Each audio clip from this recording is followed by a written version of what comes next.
ಈಗ ಸಿದ್ದರಾಮಯ್ಯನವರು ರಾಜೀನಾಮೆ ಕೊಟ್ಟಿದ್ದಾರೆ, ಏನ್ ಅನಿಸ್ತಾ ಇದೆ ಈ ಕ್ಷಣಕ್ಕೆ ನಿಮ್ಗೆ? ನನ್ನ ನೆಚ್ಚಿನ ನಾಯಕರಾದಂಥ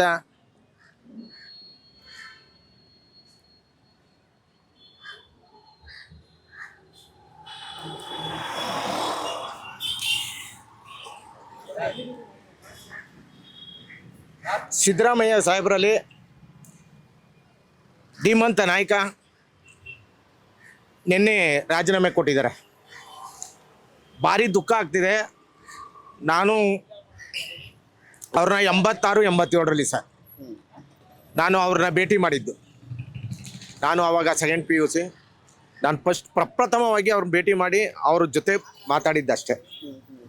ಅವತ್ತಿಂದ ನಾನು ಇವತ್ತವರೆಗೂ ಏನು 2026 ನಿನ್ನೆ ತನಕ ಅವ್ರ ಜೊತೆನೇ ಇದ್ದೀನಿ. ನಾನು ಮೈಸೂರಿಗೆ ಬಂದಾಗ ಎಲ್ಲೇ ಬಂದು ಮೈಸೂರಿಗೆ ಬಂದಾಗ ಮನೆಗೆ ಹೋಗ್ತೀನಿ. ಅವರು ಏನಾದ್ರು ನನ್ನ ಕೆಲಸಗಳು ಯಾವುದೇ ತಗೊಂಡೋದ್ರು ನೋಡ್ತಾರೆ, ಏನೋ ಅಂತಾರೆ, ಅಪ್ಪ ಹಿಂಗೆ ಅಂದರೆ ಆಯಿತು ಅಂದ್ಬಿಟ್ಟು ಅರ್ಜಿ ಇಸ್ಕೋತಾರೆ, ನೋಡ್ತಾರೆ, ಸೈನ್ ಹಾಕ್ಕೊಡ್ತಾರೆ. ಅಂಥದ್ದೆಲ್ಲನೂ ಮಾಡಿದ್ದಾರೆ. ಅವರು ಏನು 5 ಗ್ಯಾರಂಟಿ ಕೊಟ್ಟಿದ್ರು, ಎಲ್ಲ ಬಡವ್ರಿಗೆ ಕೊಟ್ಟಿರೋದು.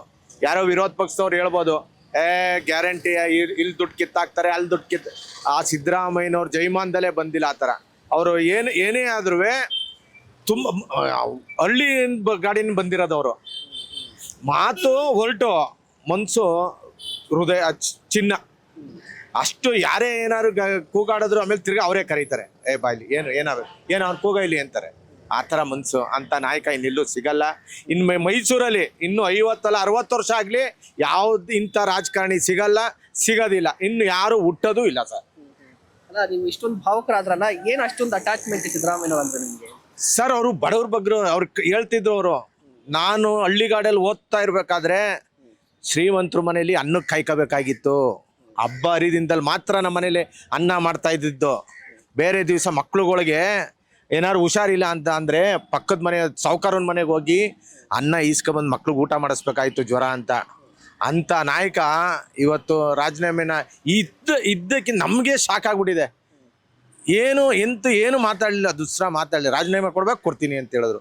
ಅದಕ್ಕೆ ಕಟ್ಟ ಕಡೆಯ ವ್ಯಕ್ತಿನೂ ಹಸಿವೆ ಮಲಗಬಾರ್ದು, ಹೊಟ್ಟೆ ತುಂಬ ಊಟ ಮಾಡಿ ಮಲಗಬೇಕು ಅಂತ ಏನೋ ಅವ್ರ ಕಾನ್ಸೆಪ್ಟ್ ಇಟ್ಕೊಂಡಿದ್ರು. ಅದು ಇನ್ನು ಮುಂದುವರಿಸ್ಕೊಂಡು ಹೋಗ್ಲಿ.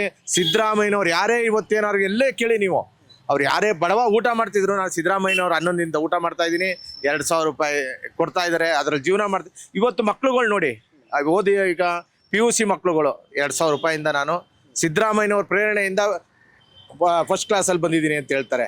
ಅಂಥದ್ದೆಲ್ಲ ಇದೆ ಸರ್. ಅಂಥ ನಾಯಕನ್ನ ನಾವು ನಿನ್ನೆ ರಾಜೀನಾಮೆ ಕೊಟ್ಟು ಇನ್ನು ಯಾರು ಬರಲಿ, ಯಾರು ಬರಲಿ, ನಮ್ದೇನಿಲ್ಲ. ಸಿದ್ದರಾಮಯ್ಯನವ್ರು ಏನು ಹಾಕಿಕೊಟ್ಟಿದ್ದಾರೆ ಅದನ್ನು ನೆರವೇರಿಸ್ಕೊಂಡು ಹೋಗ್ಲಿ ಅಂತ ನಾನು ಕೇಳ್ಕೊತೀನಿ ಸರ್. ಈಗ ನಾನು ಇನ್ನೊಂದು ಪ್ರಶ್ನೆ ಇದೆ. ಸಿದ್ದರಾಮಯ್ಯನವರು ಕಣ್ಣೀರು ಹಾಕಿದ್ ನಾನು ಯಾವತ್ತೂ ನೋಡಿರಲಿಲ್ಲ. ರಾಕೇಶ್ ಮಗ ಸತ್ತಾಗಲೂ ಕೂಡ ಕಣ್ಣೀರು ಹಾಕಿರಲಿಲ್ಲ. ಬಟ್ ಅಭಿಮಾನಿಗಳ ಅಭಿಮಾನಕ್ಕೆ ನೆನ್ನೆ ಕಣ್ಣೀರು ಹಾಕ್ಬಿಟ್ರು ಎಲ್ಲರ ಮುಂದೆ. ಏನು ಅನಿಸ್ತು? ನೀವು ನೋಡಿದ್ರೆ ಯಾವತ್ತಾದ್ರೂ ಕಣ್ಣೀರು ಹಾಕಿದ್ನ ಸಿದ್ದರಾಮಯ್ಯನವರು? ಅವ್ರು ಹೇಳಿದ್ರು, ಅವ್ರ ಮಗ ಇದೇ ವಸ್ತು ಪ್ರಧಾನ ಪ್ರಾಧಿಕಾರದಲ್ಲಿ ಅವರ ಮಗನ ಬಾಡಿ ಇಟ್ಟಿದ್ರು. ಅವತ್ತು ನಿಂತ್ಕೊಂಡು ಹತ್ತಿದ್ದವರು ನಾವು ನೋಡಿರಲಿಲ್ಲ, ಅವ್ರು ಹೇಳೋದನ್ನ ನೋಡಿರಲಿಲ್ಲ. ಆದರೂ ನಿನ್ನೆ ಏನು ಮಾಡಿದ್ದಾರೆ ಅಂದರೆ ಮನ್ಸನ್ನ ಹೃದಯನ ಕಲ್ಲು ಮಾಡ್ಕೊಂಡಿದ್ದಾರೆ. ನಾನು ಯಾರು ಈಗ ಅವರೇ ಮನೆ ಯಜಮಾನನೇ ಹತ್ಬಿಟ್ರೆ ಇನ್ನು ಏನೇನು ಅಲ್ಲೋಲ್ ಆಗುತ್ತೋ ಅನ್ನೋ ಇದರಲ್ಲಿ ಅವರು ಹೃದಯನ ಗಟ್ಟಿ ಮಾಡ್ಕೊಂಡು ಅವ್ರನ್ನ ರಾಜೀನಾಮೆ ಕೊಡ್ತಾ ಇದ್ದೀನಿ ಅಂದಾಗ ನಮ್ಗೆ ಎಷ್ಟು ಇದಾಗಿರ್ಬೇಕು.